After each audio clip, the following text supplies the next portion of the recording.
여러분 안녕하십니까? 광주 MBC 뉴스투데이 시작합니다. 먼저 오늘의 주요 뉴스입니다. 김동연 경기도지사가 광주를 찾아 대선 출마 가능성을 내비치며 민주당의 변화를 촉구했습니다. 공직선거법 위반 혐의로 기소된 이병로 담양군수에 대해 당선 무효형이 확정됐습니다. 지역과 대학의 공동성장을 도모해 지역 소멸에 대응하자는 취지의 사업에 광주시가 본격적으로 나섰습니다. 가장 권위 있는 고교 축구대회인 백운기 전국 고등학교 축구대회가 광양에서 개막했습니다.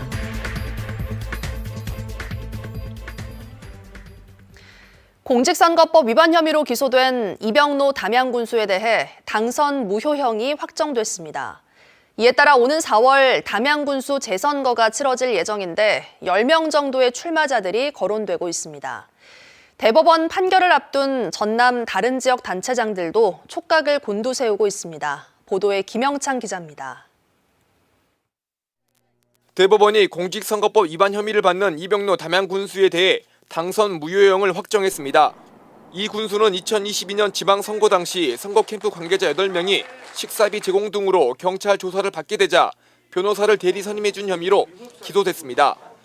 앞서 1심과 항소심 재판부는 변호사비 대납 혐의를 인정해 당선 무효형인 벌금 500만 원을 선고했습니다. 이 군수는 법리적으로 억울한 측면이 있다며 대법원에 상고했지만 대법원은 원심의 판단에 문제가 없다는 취지로 상고를 기각했습니다. 임기 만료 1년여를 앞두고 이 군수가 낙마하면서 담양군은 권한대행 체제로 전환됐습니다. 현안 사업들을 차질 없이 국민들 피해가 최소화될 수 있도록 노력해 나가겠습니다. 공석이 된 군수 자리를 새로 뽑는 재선거는 4월 2일 치러지게 됩니다.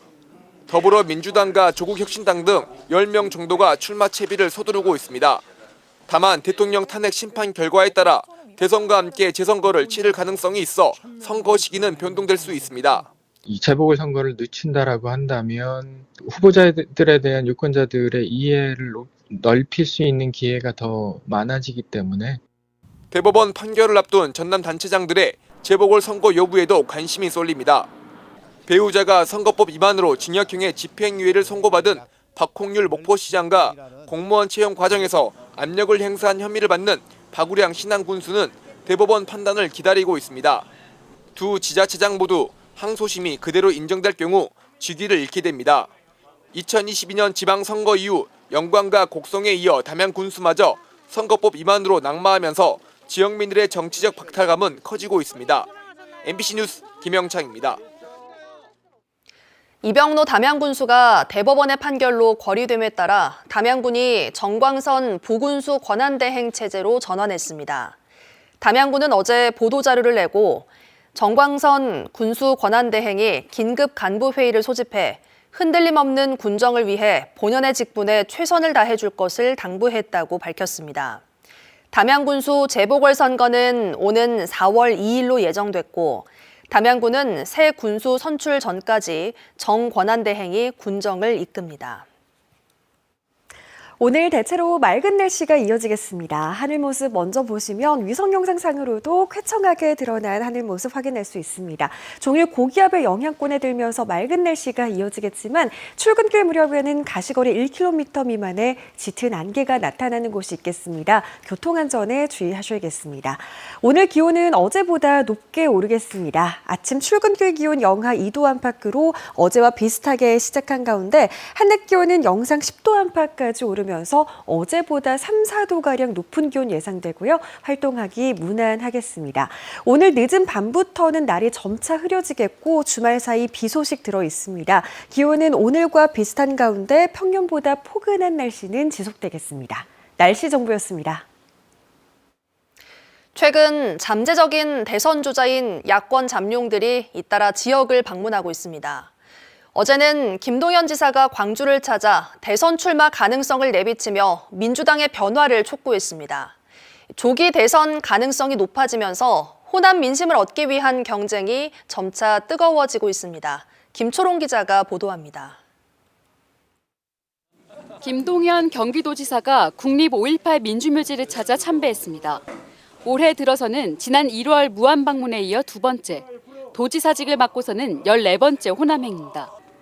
이번 광주 방문이 대선 출마와 관련 있냐는 질문에 김동연 지사는 강연 때문에 왔다며 확답은 피하면서도 출마 가능성을 시사했습니다. 먼저 김 지사는 이재명 대표 중심의 더불어민주당이 바뀌어야 한다고 주장했습니다. 이재명의 민주당이 아니고 민주당의 이재명, 민주당의 김동연, 민주당의 김경수, 민주당의 김부겸, 더 큰 민주당으로 정권교체 초석을 만들어야 한다고 생각합니다. 또 정권교체 이후에는 새로운 대한민국을 만들어야 한다며 대통령 4년 중임제와 5.18 정신 헌법 전문수록, 계엄을 막기 위한 구체적인 계엄 요건 명시 등 개헌이 필요하다고 강조했습니다. 지금 그 87 체제 이제 그 시효를 다했습니다. 더군다나 이 계엄과 내란 사태까지 벌어지는 이런 지경에까지 이르렀습니다. 이제는 제7공화국으로 새롭게 출발해야 합니다. 헌법재판소의 윤석열 대통령 탄핵 심판은 이제 막바지에 접어들었습니다. 당초 예정으로 마지막인 8차 변론이 마무리되고 오는 18일 추가 기일이 잡혔습니다. 조기 대선이 이처럼 가시화되면서 호남을 향한 정치권의 움직임은 바빠지기 시작했습니다. 지난 7일 김부겸 전 국무총리가 광주를 찾은 데 이어 이낙연 전 총리는 지난 10일 광주에서 토론회에 참석해 정치 활동을 재개했습니다. 김두관 전 의원은 그 다음 날인 지난 11일 광주를 방문했습니다. 친문계의 적자로 불리며 최근 민주당에 복당한 김경수 전 경남지사는 비공식 광주 일정을 조율하고 있는 것으로 알려졌습니다. MBC 뉴스 김초롱입니다. 전국 공무원 노조 광주 지역 본부는 어제 성명서를 내고 내란 동조 세력은 민주의 성지 광주를 더럽히지 말라고 강조했습니다. 노조는 불법 계엄으로 내란을 일으킨 우두머리와 그 동조 세력들을 광주에 발붙이지 못하도록 민주시민과 함께 맞서겠다고 밝혔습니다. 5.18 민주유공자 유족회 등 5.18 단체들도 극우 세력들이 광주에서 집회를 계획한다는 소식에 분노를 표한다며 극우 세력의 선동과 광주 집회를 단호히 거부하고 막아낼 것이라고 강조했습니다. 대학의 인재 육성과 산학협력 같은 사업은 그동안 교육부가 주도하는 국가사업으로 진행돼 왔는데요. 올해부터는 이 권한이 지자체로 대폭 이양됐고 지역의 공공기관들도 참여가 확대됐습니다. 지역과 대학의 공동 성장을 도모해 지역 소멸에 대응하자는 취지인데 광주시도 본격적으로 시동을 걸고 나섰습니다. 보도에 이재원 기자입니다. 지역 공동체와 대학의 공동 발전을 통해 지역 소멸에 대응하자는 일명 라이즈 사업. 지금까지 교육부 사업으로 진행됐던 인재 양성과 산학 협력 등 5개 사업을 하나로 통합해 예산과 권한을 자치단체에 위임하고 대학들은 지역의 공공기관 등과 손을 잡고 협의체를 구성해 예산을 지원받는 형태로 지역과 대학의 동반 성장을 목표로 삼고 있습니다. 교육부와 대학으로만 연결됐던 기존의 사업에 자치단체와 지역 공공기관이 가세해 실질적인 지역 공동체 사업으로 확장된 겁니다. 대학의 위기를 극복하고 지방의 어떤 소멸이나 지역 혁신을 위해서는 지역과 대학이 힘을 합쳐야 된다. 이런 차원에서 올해 광주에서 진행될 라이즈 사업비 규모는 인센티브를 포함해 모두 784억 원. 광주시는 인재와 기업, 지역사회 등 5대 프로젝트와 16개의 세부 과제를 선정하고 지역 18개 대학을 대상으로 다음 달까지 공모 절차에 들어갔습니다. 사업 분야와 목적이 뚜렷한 만큼 대학들이 얼마나 관련 분야를 부각하는지가 무엇보다 중요합니다. 교육부 평가에서 전국 최우수 지자체로 선정되어 추가 사업비를 획득하였습니다. 대학은 이런 성과에 호응해서 실질적으로 지역 발전에 기여할 수 있는 좋은 사업 계획들을 제안해 주실 것을 기대하고 있습니다.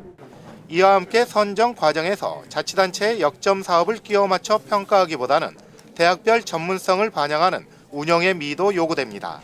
MBC 뉴스 이재원입니다. 앞서 보신 것처럼 지자체 주도의 새로운 대학교육 재정 사업인 라이즈 사업이 시작되기 전에는 지역 혁신 사업, RIS 사업이 추진됐습니다. 지역의 인재들이 지역 기업에서 마음껏 역량을 펼칠 수 있도록 대학과 지자체들이 협력을 강화해 온 건데요. 지난 5년간 벌여온 지역 혁신 사업의 성과를 바탕으로 전라남도와 지역 대학들이 새로운 도약을 준비하고 있습니다. 안준호 기자가 취재했습니다.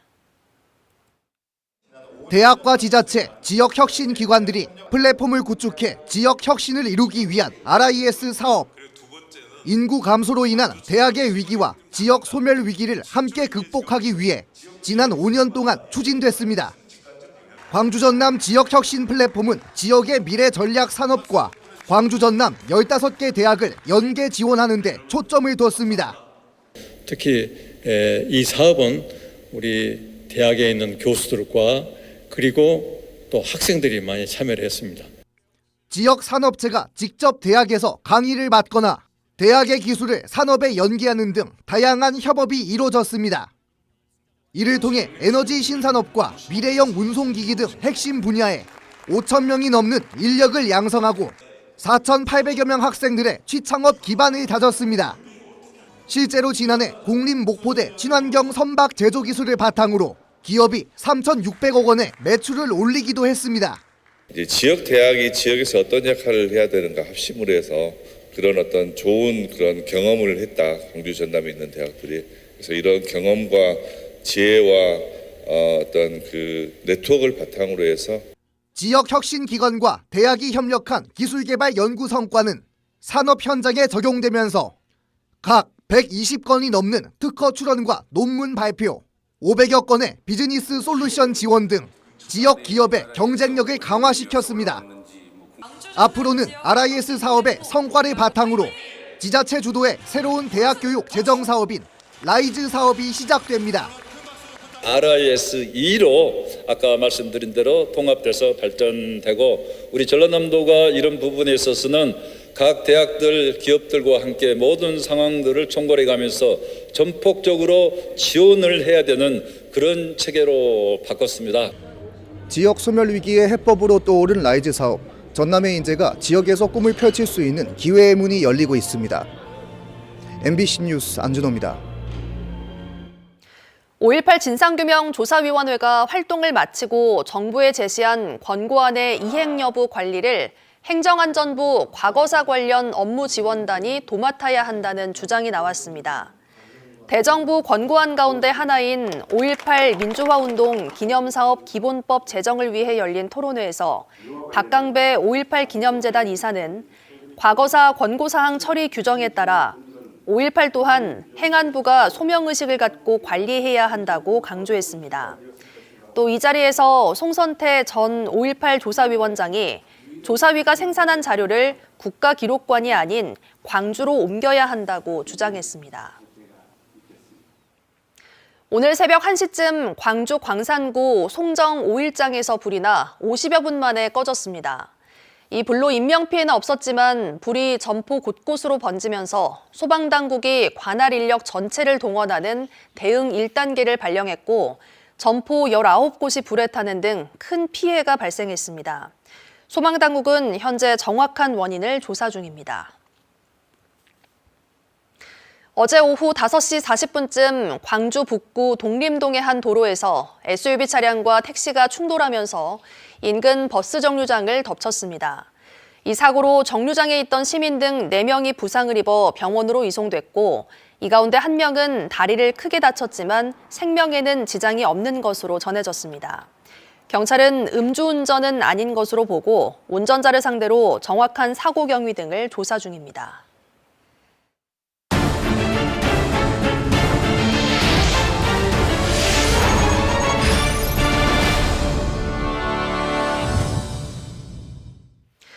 여수 경도 관광단지 조성 사업의 더딘 진척에 지역 정치권이 관계 당국의 책임 있는 대책 마련을 강하게 촉구하고 있는데요.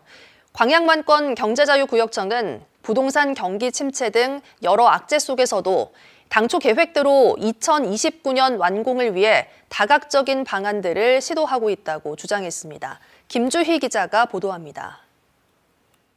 지난 2017년 미래에셋은 여수 경도에 복합해양 관광단지를 조성하기로 했습니다.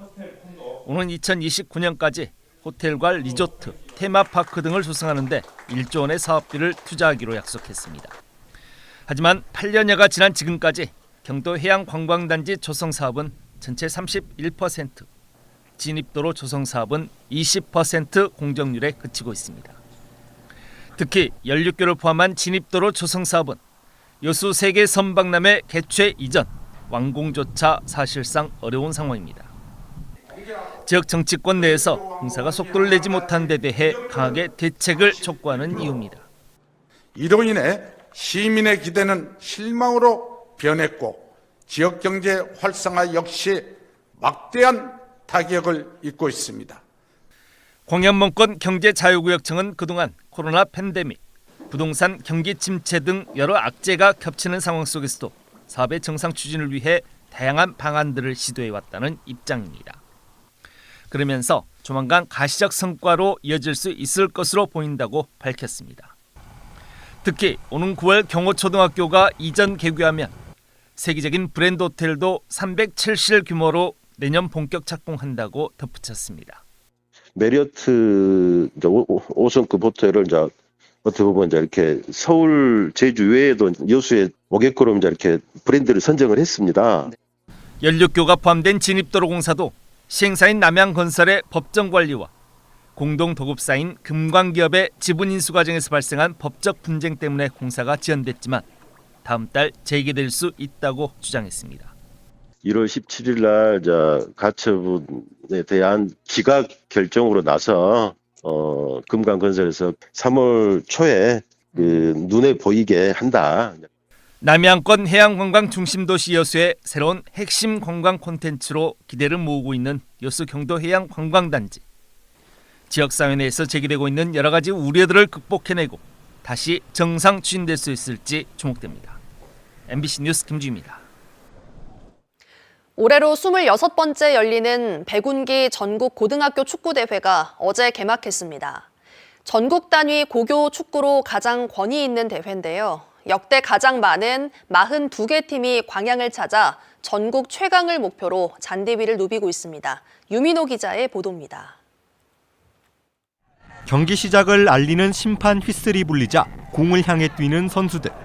상대를 강하게 압박하고 거친 몸싸움도 마다치 않습니다. 감독은 전술을 지시하며 잔디 위 선수를 독려합니다. 프로 경기를 방불케 하는 박진감에 지켜보는 이들은 탄성합니다. 올해 26회째를 맞은 백운기 전국 고등학교 축구대회가 광양에서 개막했습니다. 올해는 역대 가장 많은 42개 팀이 참가해 고교축구 전국 최강자를 가립니다. 광주 전남에서는 3개 팀이 참가했는데 전남 드래곤즈 유소년 팀인 광양제철 고등학교에 거는 기대가 큽니다. 전라남도 대표하는 팀이고 또 백운기를 참가하면서 항상 우승을 목표로 하고 있습니다. 또 올해는 또 동계훈련도 타 지역으로 갔다 왔고 우승을 목표로 시합을 준비하고 있습니다.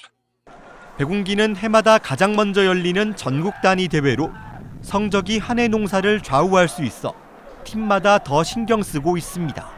갈고 닦은 실력 마음껏 발휘하고 가장에 오실 때 그 초심을 잊지 않고 경기에 임해가지고 좋은 성적 거뒀으면 좋겠다는 말씀을 드립니다. 광양시는 전국에서 선수단과 학부모, 축구인이 찾는 만큼 지역 경제 활성화 기대와 함께 숙박 음식업소 위생 지도를 강화했습니다. 우리 선수들이 제대로 기량을 발휘할 수 있도록 우리 시에서는 숙소, 음식, 이동 등에 있어서 전혀 불편함이 없도록 최선의 지원을 아끼지 않겠습니다. 이번 대회는 보름 동안 총 81경기가 펼쳐지며 결승전은 오는 27일 광양 공설운동장에서 열립니다. MBC 뉴스 유민호입니다. 전국 건설노조 광주 전남 건설지부가 어제 기자회견을 열고 지역 건설 현장에 특별 근로감독을 실시할 것을 요구했습니다. 노조는 광주 건설노조 조합원 1000명을 기준으로 계산해보면 단체 협약에 따라 받아야 할 연차수당과 식비 등에 대해 받지 못한 금액이 146억 원에 달할 것으로 보인다며 이같이 촉구했습니다. 글로벌 콘텐츠 인재 양성을 목표로 문을 연 광주 실감 콘텐츠 큐브 GCC 사관학교가 교육생을 모집합니다. 문화체육관광부와 광주시 등이 함께 운영하는 GCC 사관학교는 어제 입학 설명회를 열고 실감 콘텐츠와 게임, 웹툰 등의 전문가 양성을 위한 단계별 교육과 취업 지원에 대해 설명했습니다. 교육생 모집 인원은 140명으로 GCC 사관학교 공식 누리집에서 오는 24일까지 접수받습니다.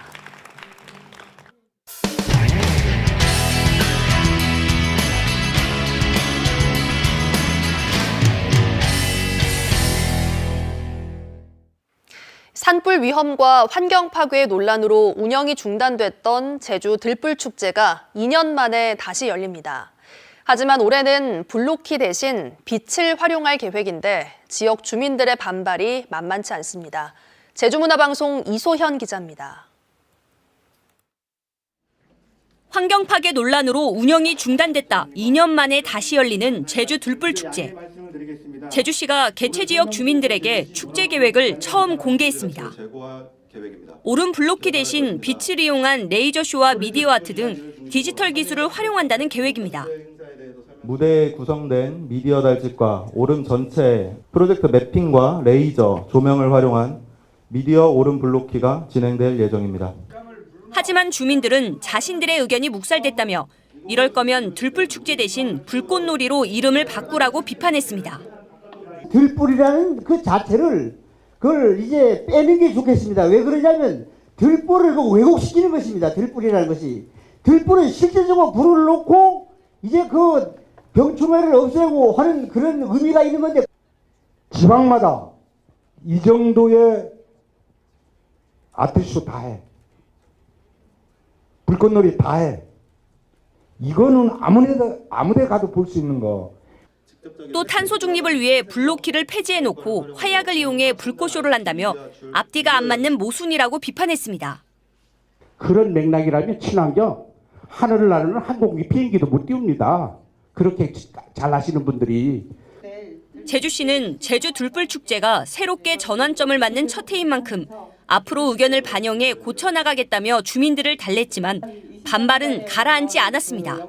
한 달 남짓 이제 남아있는 상황이기 때문에 주신 내용들을 전부 다 재검토할 수 있는 시간적인 여건이 되는 상황이 아닙니다. 그래서 그 전에 해야지. 지금 와가지고 설명해가지고 다시 여건이 된다든가 말이다. 그러면 다음 달 14일부터 사흘 동안 애월읍 새별오름 일대에서 열리는 제주 들불축제.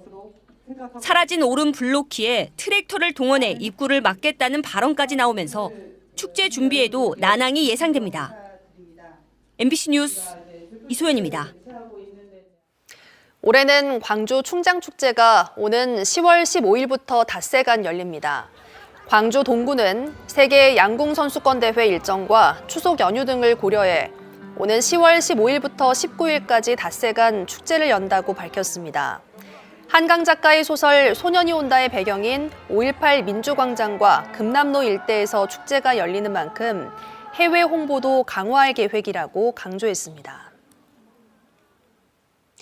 한국농어촌공사가 농산업 제조기업들이 해외 시장에 진출하도록 돕는 농산업 스마트 공장 구축 지원 사업을 시작한다고 밝혔습니다. 스마트 공장 구축 지원은 제품 설계와 생산 공정을 자동화하고 농어촌 공사의 수출 사업과 연계해 기업의 해외 판로를 넓히도록 돕는 사업입니다. 지원 대상은 국내 중소기업과 중견기업 가운데 농산업 분야의 제조기업으로 기술성 평가 등을 거쳐 15개 기업이 선정됩니다. 오늘 대체로 맑고 포근한 날씨가 이어지겠습니다. 하늘 모습 먼저 보실까요? 고기압의 영향권에 들면서 깨끗한 하늘 드러난 모습 확인할 수 있습니다. 오늘 종일 이렇게 맑은 날씨가 이어지겠지만 이른 출근길 무렵에는 가시거리 1km 안팎에 짙은 안개가 나타나는 곳이 있겠습니다. 기온은 어제보다 높게 오르겠습니다. 아침 출근길 기온 영하 2도 안팎으로 어제와 비슷하게 출발한 가운데 한낮 기온은 영상 10도 안팎까지 오르면서 어제 낮 기온보다 3, 4도가 10도가량 높은 기온 예상됩니다. 무안의 현재 기온 영하 2도, 영암 영하 4도 등으로 아직 영하권 추위가 나타나는 곳이 있는데요.